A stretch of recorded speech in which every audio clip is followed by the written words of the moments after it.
बिहार में सुशासन की सरकार भ्रष्टाचार को लेकर गंभीर है और कार्रवाई भी कर रही है, लेकिन पिछले कुछ सालों में बिहार में न सिर्फ भ्रष्टाचार के मामले बढ़े हैं बल्कि सरकार की भी किरकिरी होने लगी है। देखिए एक रिपोर्ट।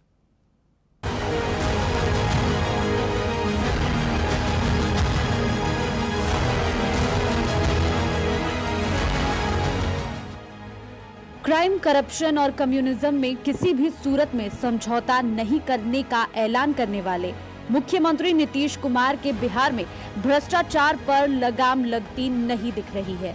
एक मामले की चर्चा थमती नहीं है कि दूसरा भ्रष्टाचारी सामने आ जाता है। ताजा मामला बिहार के 2 आईपीएस और 1 आईएएस अफसर का है, जिन पर करोड़ों की सरकारी जमीन हड़पने के आरोप में कार्रवाई की तैयारी की जा रही है। बता दें कि करीब 3 महीने पहले सबूत सामने आने पर तीनों अधिकारियों पर गाज गिरी थी। सरकार ने तीनों को फील्ड पोस्टिंग से हटाकर वेटिंग फॉर पोस्टिंग रखा था, लेकिन आईएएस अफसर जो प्रतिनियुक्ति पर बिहार में थे, उन्हें सरकार ने पैतृक कैडर में वापस भेज दिया है। अब इसको लेकर विपक्ष हमलावर है। बिहार में भ्रष्टाचार चरम सीमा पर है, जिसके लिए हमेशा हमारे नेता तेजस्वी यादव सवाल उठाने का काम करते हैं। और खुद आज से 8 साल पहले माननीय प्रधानमंत्री जी बोले थे कि 67 विभागों में घोटाला किए हुए हैं। गया के आईएएस आईपीएस का यदि जांच होगा तो वो पकड़े जाएंगे या ना पकड़े जाएंगे, लेकिन यदि पूरे बिहार का जांच हो जाए तो कोई ऐसे लाल फीताशाही जो नीतीश कुमार जी के इर्द गिर्द रहने वाले हैं, सभी सलाखों के पीछे रहने का काम करेंगे। यदि ईमानदारी पूर्वक कोई जांच कर दे तो सभी लोग जो है जेल जाने का काम करेंगे। ये लाल फीताशाही चल रहा है। यहाँ नीतीश कुमार जी का राज थोड़े है, एनडीए का राज थोड़े है। यहाँ अफसरों का जो है राज चल रहा है और अफसर जो है मोटा रकम कमाकर जो है बाहर भेजने का काम कर रहे हैं। सरकार भ्रष्टाचार के मामले में तत्कालीन आईजी, एसएसपी और डीएम पर कार्रवाई की तैयारी में है। सरकार ने फरवरी के पहले हफ्ते में आईजी और एसपी को फील्ड पोस्टिंग से हटा दिया था। वहीं तत्कालीन डीएम, जिनका कुछ समय पहले जिले से हटाकर पटना में पोस्टिंग की गई थी, उन्हें भी हटाकर वेटिंग फॉर पोस्टिंग रखा गया। सबूत के आधार पर कार्रवाई की अनुमति के लिए फाइल सरकार के यहां पहुंची है और राज्य सरकार ने निगरानी विभाग को कार्रवाई का आदेश दे दिया है। सत्ता पक्ष का कहना है कि नीतीश सरकार भ्रष्टाचारियों को बख्शने वाली नहीं है।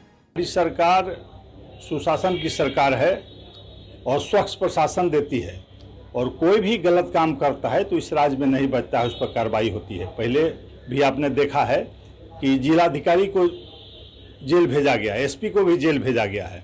तो ऐसा नहीं है, अगर वो एसपी गलत हैं या तो आईएएस पदाधिकारी, आईपीएस पदाधिकारी अगर चार्ज लगा है और अगर चार्ज सिद्ध होगा कि उन्होंने गलती की है तो निश्चित रूप से उन्हें सजा मिलेगी। माननीय मुख्यमंत्री लगातार इस पर समीक्षा करते रहते हैं अपने अधिकारियों पर और उनके कामों को देखते रहते हैं। इसलिए बिहार में कोई भी अधिकारी या कोई भी व्यक्ति चाहेगा कि गलत करके हम बच जाए, वो संभव नहीं है। एसपी कैसे जेल जाते? अभी भी आप चर्चा कर रहे हैं कि 2 अधिकारियों पर कार्रवाई जारी है, तो निश्चित रूप से आप समझ लीजिए कि सब ठीक है। अफसरों को उतनी छूट दी जाती है कि आप विकास का काम कीजिए, लेकिन लूट कीजिएगा तो नहीं बचिएगा। कहीं भी किसी अधिकारी पर कोई संगीन आरोप लगते हैं तो निश्चित रूप से जांच होती है और जांच के बाद कार्रवाई होती है।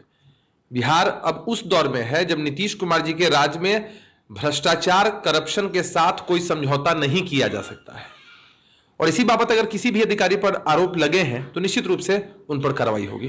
देखिए, भ्रष्टाचार पर आरजेडी के लोग नहीं बोले तो अच्छा लगता है। पूरी पार्टी भ्रष्टाचार की पर्याय है। खुद पार्टी के राष्ट्रीय अध्यक्ष भ्रष्टाचार के आरोप में सजायाफ्ता है। तो जो लोग ऊपर से नीचे तक भ्रष्टाचार में संलिप्त हैं, वो प्रवचन क्या दे रहे हैं? उनके प्रवचन देने से कोई फर्क नहीं पड़ता है। सरकार की नीति स्पष्ट है, करप्शन के साथ नो कॉम्प्रोमाइज। कहीं किसी भी स्तर के पदाधिकारी पर अगर आरोप लगेंगे तो कार्रवाई होगी। बिहार वही प्रदेश है जहां डीजीपी स्तर के पदाधिकारियों की संपत्ति की कुर्की जब्ती करके कार्रवाई की गई है। नीतीश जब सत्ता में आए थे तो भ्रष्टाचार को लेकर गंभीर थे और लोग उन्हें सुशासन बाबू कहने लगे, लेकिन पिछले कुछ महीनों से जिस तरह बिहार में भ्रष्टाचार में इजाफा हुआ है, उसे देखकर सुशासन बाबू के शासन पर सवाल खड़ा होना लाजमी है। बिहार के मुख्यमंत्री नीतीश कुमार भ्रष्टाचार को लेकर 0 टॉलरेंस की बात कहते हैं, लेकिन आंकड़े बताते हैं कि बिहार में पिछले कुछ दिनों में भ्रष्टाचार के मामलों में ज़बरदस्त इजाफा हुआ है।